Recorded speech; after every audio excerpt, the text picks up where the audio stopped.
Hello and welcome to this video on the special consideration processes at OCR. My name is Kate Marritt and I am the Customer Support Manager for the North West and the West Midlands. I'm joined today by my colleagues Nick Butt and Adam Cawdery from the Special Requirements team. And we're here today to talk you through some of the frequently asked questions about the special consideration process and some of the common topics that come through to us. So to start with, Nick, why don't you tell me a little about yours and Adam's role within the company? Okay, yes. Well, we work in the special requirements team. It's a small team. There's only me, Adam, and a manager and an assistant manager. So we have our work cut out for us. And we deal with special consideration requests, access arrangements requests, modified paper orders, and all the little things that fall in between the cracks. And can you sum up what special consideration is and what makes a candidate eligible? Of course, Kate. So special consideration is given to a candidate who has temporarily experienced illness, injury, or some other event outside of their control at the time of the assessment. In terms of what makes a candidate eligible for special consideration, this is explained in the JCQ document, a guide to the special consideration process, which can be found on the JCQ website.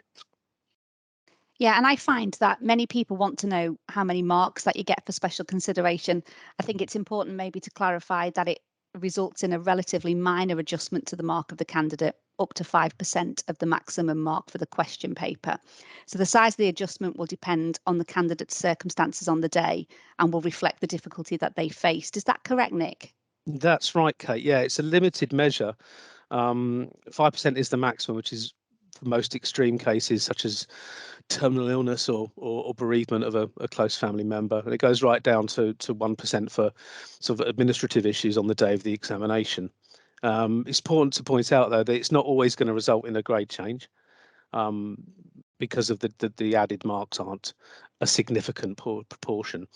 And also that it can't be used cumulatively. So 5% is the absolute maximum. And if there is a candidate with, say, 2 issues that have affected them, then we would always choose the more serious one in order to give the candidate as many marks as we can. And you mentioned some of the likely eligible special considerations earlier. What kind of examples of somebody who isn't eligible? What could they be? Well, making personal arrangements such as going on holiday or going to weddings during the exam period, the use of alcohol or recreational drugs, being arrested, and not turning up on time for the exam, not following the timetable. There's quite a long. The list of ineligible reasons is longer than the list of eligible reasons, but again, that's all in the JCQ document too. Great. And in the introduction, Nick mentioned that the team also deals with access arrangements, Adam, but what are they? Can you give us some examples of the types of access arrangements applications that you might receive?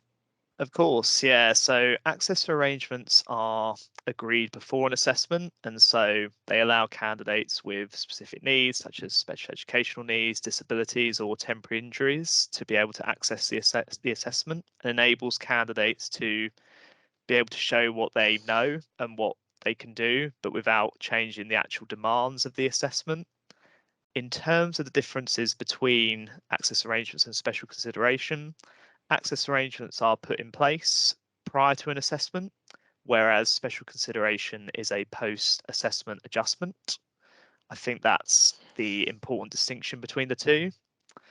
In terms of the available access arrangements and some of the most common that we receive, I would say would be applications for extra time, for a computer reader or reader, for a scribe, and for a practical assistant.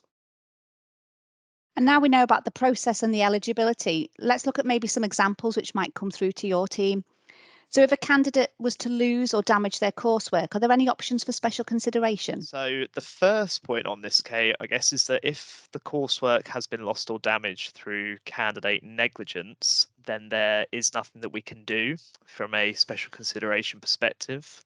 However, if the coursework has been lost or damaged by the school, then there are things that we can do, and the school can make an application through special consideration online.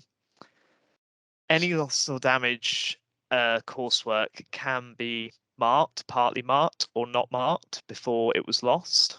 If the coursework has been marked before it was lost or damaged, the purpose of the school making the application for a special consideration application is so that the schools can prove that there is a genuine reason for not being able to provide the work to the moderator. I think it's important to stress that no additional marks are awarded, and the marks are just submitted for the coursework in the normal way. If there were no marks before it was lost or damaged, an estimated mark will be provided to the candidate. And then what about during an exam? What happens if a student was to become unwell whilst in the exam room? The best thing we would recommend of that is to mark the candidate as present but disadvantaged, and to use the free text box in special consideration online to indicate to us how long the candidate was in the examination room for. If a candidate has only done, say, 10% of the paper, then we may make the decision to change it from a present but disadvantaged to an absent. But in the first instance, they should always apply for present but disadvantaged status. And then is any evidence required for an application? And do the centre send that in to us? Not at the time of the application. It's all predicated on the premise that we trust teachers and we trust education professionals, and that they are submitting a genuine request and one that they fully support.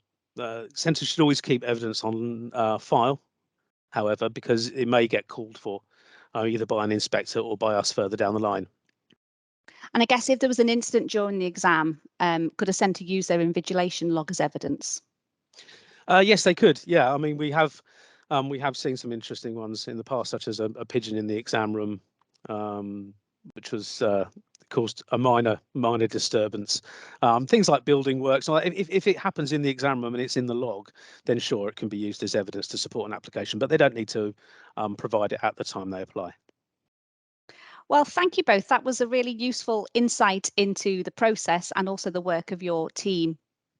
For more information on how to apply, please visit www.ocr.org.uk/administration and select special consideration online.